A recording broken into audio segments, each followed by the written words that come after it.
there's so much going on in that movie. And seeing it again on the big screen is one of the reasons that we love to do these events. Because when you watch it at home, it's one thing, you're distracted, you're doing other stuff. Maybe the rat is running around the house. And when you see it on the big screen, you get to really experience it and go back in time even to when this was being made. What is your main takeaway from watching the film again all these years later? The pain. No. Yes. Well, I'm really pleased to see that it holds up. I mean, it's really lovely and sweet and wonderful to be able to say I'm associated with something that has that kind of continuity and legs. And it's all because of you. Thank you. Now, I'm sure a lot of us know, but just in case, Brian Henson was second director on that. Yes, he was second unit director. Yeah, and there's probably maybe a couple kids that don't know, but Brian Henson is, the son of Jim Henson, and that was the animatronics was Henson Animatronics. Yes, everything was created out of the London Creature Shop with supplemental crew from LA and New York at that time. But yeah, it was the London Creature Shop that built all of our suits. Speaking of those suits, how was it being in a suit? What's your definition of hell? A lot of people think being in a suit is a lot of fun, and my experience has been it's really hot and uncomfortable. It is, and we were shooting in North Carolina in the summer.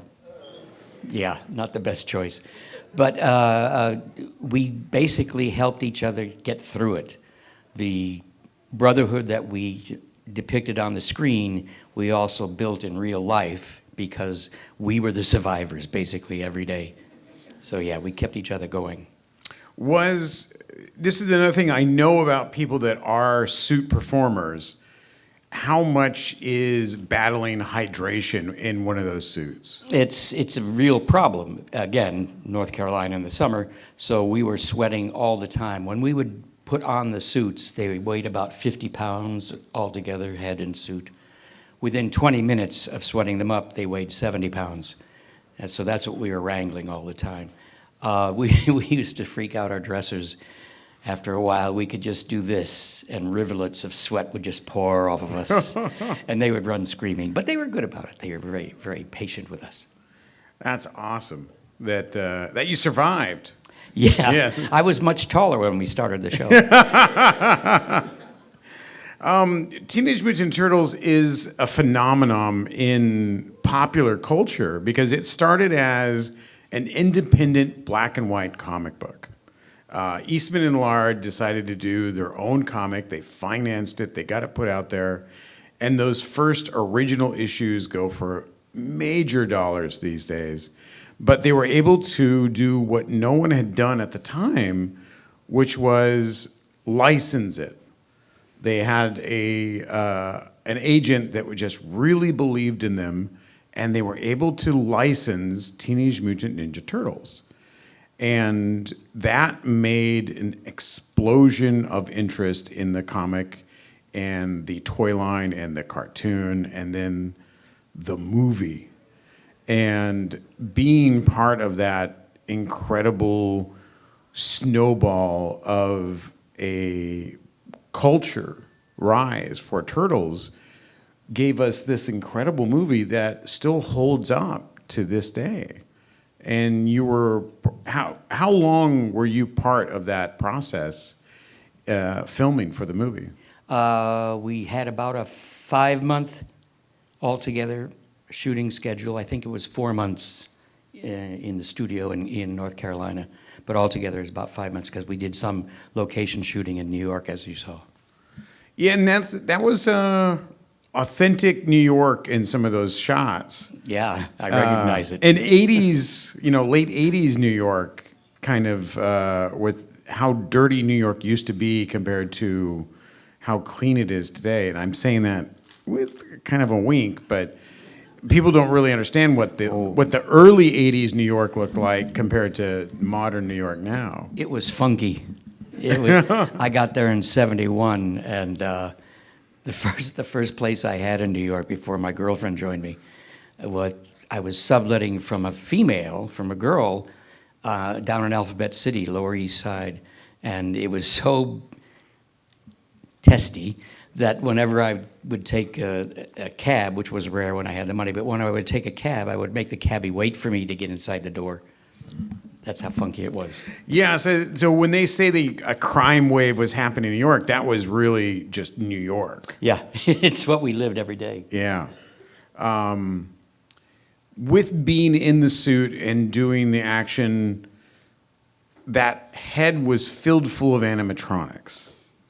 Yeah, the head weighed about 12 pounds. In the first show, all of the mechanism was still in the head. We had it on our back inside the shell. We had the computer and we had a battery pack around our waist. And then all of the mechanism in the head was connected via bicycle brake cables to the motors in the shell, which was really hard because the most difficult part of it was that when you had a cut in the action, you could take the head off, but you couldn't set it down because it was attached by the bicycle brake cables. So you had to stand there holding this head. After a while, we talked our dressers into standing there holding the head. They earned their money. But between the first and second show, the Henson Creature Shop figured out a way to do a coupling via electronics. So instead of having all these bicycle brake cables connecting us, we were able to detach the coupling of the electronic coupling and take the head off and set it down for the first time. So we danced around a lot. How expensive were those heads? The heads were $35,000 each. Yeah, that's why some people have asked how much of the stunt work were we allowed to do. The rule was that we could do everything up to the point that might damage the head, because anytime we had a problem, it was called turtle downtime, and the producers were sitting there with stopwatches going click, turtle downtime starts now, and after the fact, there was a lawsuit and all sorts of things that were kind of ugly, but that was something we tried to avoid at all costs. Was turtle downtime? It wasn't just a break, it was a... Oh, no. It started out as, it's okay, it's okay. After the first week, it was turtle downtime. And that kind of goes back to those of us that know our movies. Jaws was notorious for breaking down. Yeah. Bruce the shark almost never worked at all. It's true. And at least the turtles work sometimes. Yeah, we had a much better rate. I mean, there's a couple of scenes still, every time I see it, I go, ooh. Because we were also, we had two methods of connecting the turtles, or performing the turtles. One was RF, radio frequency, and the other was a direct cable. When we were on direct cable, of course, it was a much more reliable circuit, so therefore we didn't have as many glitches. In the RF, we were subject to air traffic control. We were subject to cabbies and dispatchers, so you would be in the middle of a scene and all of a sudden the face would go, cut, go again. So we did that a lot. Wow. Now, you're not just a turtle. I'm sorry to disappoint some of you people out there. You've got a long history of both suit and puppeteering and even character stuff. Can you give us some other stuff where they've seen you but not even known they've seen you? Well, I was really blessed in that out of this, it changed my life, it changed my career. I was a Broadway actor for 20 years before I became a turtle, and I kept Is that the title of your autobiography? Yeah. It is now. The Sadness of the Shell. No, I had realized my dreams. I wanted to be a Broadway actor. And I had done 5 Broadway shows at the time. So I was set. I was going to be a character actor in New York for the rest of my life. I was happy as a clam. And then Steve Barron changed my life. I was lucky enough from that. When we were doing the first movie, Jim had approached me and said that I have this idea for a TV show, and we'd like you to be a part of it. So when we lost him, unfortunately, when we came back, Leaf and I came back for the second show, I figured, okay, well, forget that idea. But his brother, his son, Brian, and Martin Baker, one of their VPs, came up and said, we're going to go ahead with the TV show, so come on out. And they got me out to California. We shot the first 6 episodes. But from that, whenever I was not in one of the suit characters that I was doing Charlene, the daughter, and Sid Turtlepus, the little brown dinosaur. Whenever there was a puppet scene, oftentimes they would say, here's a puppet, go get into the scene. So they may not know what series you're talking about. Oh, dinosaurs. I'm sorry, I thought I said the name. Yeah, that was Dinosaurs. That was the TV show Jim had asked me about. And so I basically learned on the job from the best people in the world to learn from puppeteering, and that's how I became a puppeteer. And 35 years later, I'm still doing it.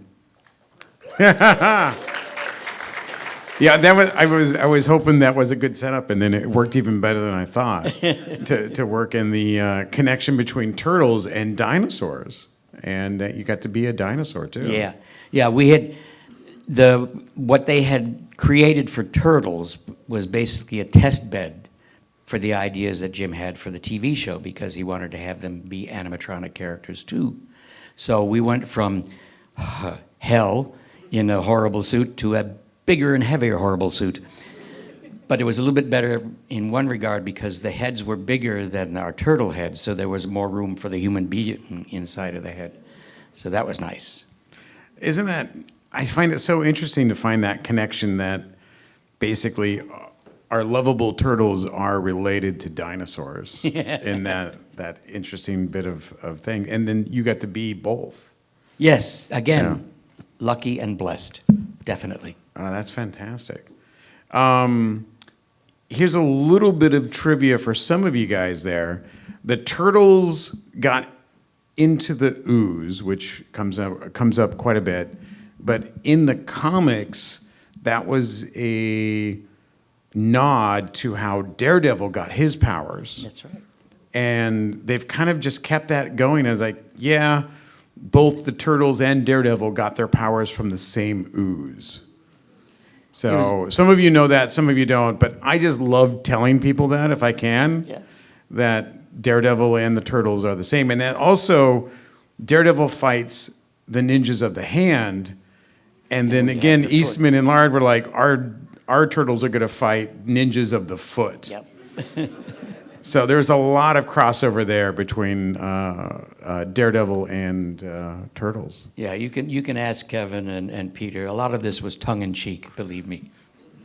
They were doing what they wanted, and they got to, build a successful franchise on that. So it's great. Thank goodness. Another bit of trivia here: the lead thug for Foot, like the teenage bad guy, we saw him there at the end. Does anybody recognize who he became? Hey. Sam Rockwell, yes. It's so neat to see him as a teenage thug and all the stuff he's done now. What's your most memorable moment being on the set of Turtles? For me, my favorite scene was the campfire scene, because it was a very emotional scene. We shot it about 1 o'clock in the morning, so we were pretty emotionally stretched at that time anyway. But over the course of the different shots, I just got more and more emotional. By the end, I was just weeping inside of the head. And they said, you really have to stop that, you're going to rust something. So I stopped. But yeah, that's my favorite. Being Michelangelo, you actually got almost more screen time than all the other guys.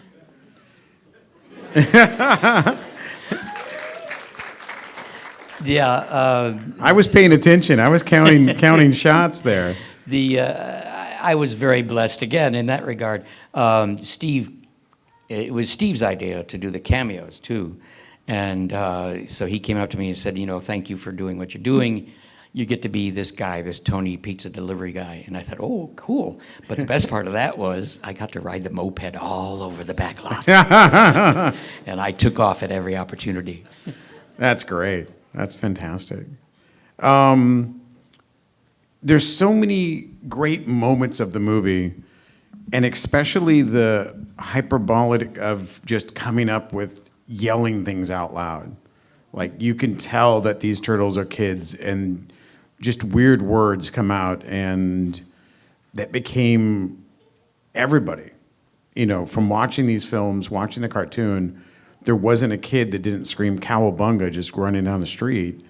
And you're like, I did that word. That's mine. Look at that guy. It's got to be something going through that and going, what an effect that you got to be part of on popular culture. Yeah, Scott. That's the best part of being a turtle. I tell this to all of the fans that I get a chance to meet at the conventions. For me, the best part of being a turtle is meeting you guys and hearing your stories and how something that we did has a positive effect that's ongoing. I mean, that's the biggest gift you can give to anybody, and I appreciate that, believe me. Awesome. Is there any questions out there? It's really hard for us to see, but if you have a question, raise up a three-fingered hand, and maybe we can see you. We do have some microphones, and oh, there we go. Hi, thank you so much for putting this together, by the way. I'm all the way in the back. But do you have any ideas or at least any avenues for people who want to get into puppeteering as a student in film school? Like, that is something I've always loved and wanted to do. But there's just, it's such a small inner circle, and you need a referral from a referral from a referral. Yeah, it is. It's a closed shop in many ways. However, this is something very positive that I can impart to you. Brian has decided, along with Alan Troutman, one of our other puppeteer colleagues, they're going to teach some classes. They're going to have regular classes now at Henson's for puppeteering because A, they want to train new puppeteers and get younger people involved, and B, they want to have quality performers. So that's one avenue for any of you who might be in the LA area or can get there. Keep an eye out for that to happen. Also, from my own experience and what I've learned over these many years is that do it. If you're at home doing it, that's okay. Get a TV camera and a screen so that you can learn the technique of working with the camera, because it's all reverse, as you know. So just develop it. Develop your technique, develop your characters, your character voices, and then you have a toolkit to bring to whatever opportunity that might show up, i.e. the classes or an audition. Sometimes that happens too. But you're right, it's a tough road to hoe and get into, but once you have any sort of a contact and a reputation within that community, you will be in good stead, because we tend to support one another whenever we can. If somebody's doing a project, I do project for friends all the time, because that's how you grow the community. Awesome. So good luck with that. All right, any other questions? There we go. Hi. Hi. What would you say are the key personality traits of each turtle? Idiots and assholes. That's funny if you ask that, because Steve told me that he literally found the personality traits in each one of us actors that he needed and wanted for the character. So I was basically a ham and a cut up all the time. That's how I was an army brat. So every 2 years you had to move, and you had to fit in your new situation. So I found, for me, the easiest and best way for me to do that was to be a comedian and do all of the funny stuff. I would do little shows in the backyard for my friends. In the case of Raphael, Josh had that edge to him, that New York edge. That's how he brought so successfully to the character. Leaf was a bit of a goofball, but a technical-minded goofball. And Dave Foreman, Leonardo, he was exactly what Leonardo is. He's destined to be a sensei. So yeah, he was looking for those traits in us as human beings that we could translate into the characters. And they all had to have a love for pizza. Yeah, there was a wide range of the love for pizza among the four of us. I was a big pizza fan. We got a question down here? Yeah, I'm all the way over here. Oh, okay, we got a question over there? Okay.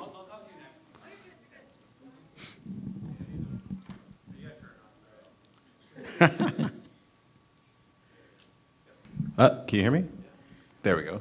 How you doing? Good, how are you? Fantastic. Excellent. I've always wanted to ask this question. When Donatello and Michelangelo did rock, paper, scissors to see who would fight Shredder next, Mikey lost and he fought Shredder, right? Right.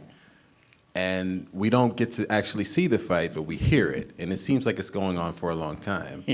Was there actually a fight scene that was shot that we didn't get to see? I did a couple of moves, but it didn't further the story at that point because already two of the brothers had fought. So yeah, that's why they cut away from that. But it was only one or two moves that they had me shoot at that time. Can you tell us what you did? So, Whatever it was not enough. thank you. I got my butt kicked. I'll run it over there. We're coming, don't worry. And thank you guys for coming out here and Yeah. watching the film and staying for the Q&A. And he'll be here for just a couple more minutes as well if you want to come up and say hi. Anella. Hi again. Besides like all the physical, like what kind of physical training did you have to do because the suits were so heavy so you didn't like, metaphorically die? We were all four of us were very fit. Dave, of course, was a stuntman. He was already working as a stuntman over in England. But we were all very fit. I was a very physical actor on stage, so I had a lot of training in that regard. But once we were cast in our turtle roles, we then had a concentrated 3-month training session with a sensei in New York. And we would go twice a week. We would go one day, all four of us, and we would learn general martial arts choreography and moves and techniques. And then we would each go individually during the week for our weapons training. So we would have 2 days a week. And we continued that through to the first shoot. We would try to train whenever we could, although the schedule was so difficult we didn't have that much time. But then again, between the first and second movie, Leif and I went back to the sensei in New York for more training. What was the time between doing Turtles 1 and Turtles 2? It happened quickly. Literally, they were talking about it before we had the debut of the first movie. And within 2 weeks, I think, maybe 3 weeks, they called up and said, okay, we're going to go do the second one. And I think a month later, I was down in North Carolina. Wow. Yeah. So before the numbers came in, they're like, this is going to be a hit. Well, they had an idea. We didn't. We thought, oh, this is great. This is so cool, but, who knows. But they had an idea. Yeah. From the popularity with not only the comics, but the animated series that was very popular already by that time. So, yeah, they had an idea in their head that it would be. They knew it wasn't going to be Critters, Right. which did make a cameo in the film. It did. Yeah. Awesome. Well, everyone, again, thank you for coming out to this Moviebusters guys. event here at the Frida. The Frida allows us to do these great things here and bring stuff to you. And I want to say thank you very much. And thank you so much for coming out and doing this event. My pleasure. All right.